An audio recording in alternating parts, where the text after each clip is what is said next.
concern, as you know, among Republican Party leaders in Washington about can you win a general election. Let's talk about demographics for a second. If the next Republican nominee wins the same share of the white vote that Mitt Romney did in 2012, that was 59%, that nominee would need to win 30% of the non-white vote. Now, with all due respect, sir, a lot of Republican leaders in D.C. struggle to envision you accomplishing this, especially given the fact that there are white supremacist groups and individuals like that who support you, some of whom you've even retweeted. Well, that I know nothing about. I mean, I don't know about retweeting. I mean, you retweet somebody and it turns out supremacists. I know nothing about these groups that are supporting me. I will tell you this. As a candidate, I will bring over many, many Dems. We're going to bring over a lot of Democrats. We're going to bring over a lot of independents. Nobody else will. In all fairness, the other candidates, they will never bring over independents. They will never bring, we're talking about the Reagan Democrats. We're going to bring over tremendous numbers. We're going to bring over youth. Bernie's not going to make it, in my opinion, and I never thought he would. Hillary won't make it. You know, I mean, frankly, if she gets indicted, that's the only way she's going to be stopped. And I think it's going to be between Hillary and myself.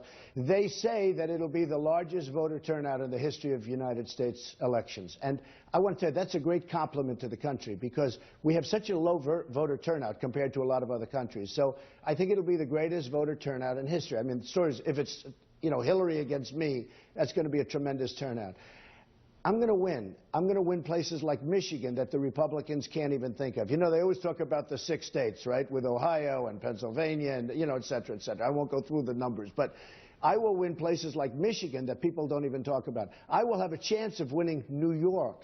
If I win New York, the election's over, okay, from an electoral college standpoint. I have a chance of winning New York. I'll win states that aren't in play. I'll win states that the Republicans don't even think of. And one of them that comes to mind is Michigan, and another one is New York. Upstate New York, I'm like the most popular person that's ever lived virtually upstate New York. They're great friends of mine, and we will do very well in New York. I don't know, maybe win it, maybe not, but we're going to come awfully close to winning it, and I think I have a great chance. The other thing is African-American voters. I think I'm going to get a tremendous amount. And you're seeing the stories where African-American leaders are saying, you know, my people really like Trump.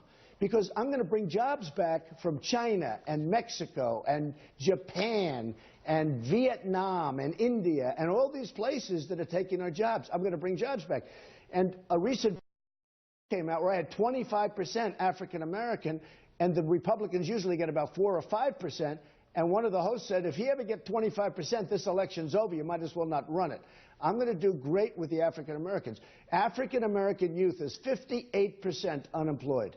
African Americans in their prime are substantially worse off, you know, economically than the whites in their prime, and it's very, you know, it's a very sad situation. I'm going to do great with African Americans. You watch, and I'm going to do great with Hispanics. I employ thousands of Hispanics. I'm going to do great with Hispanics.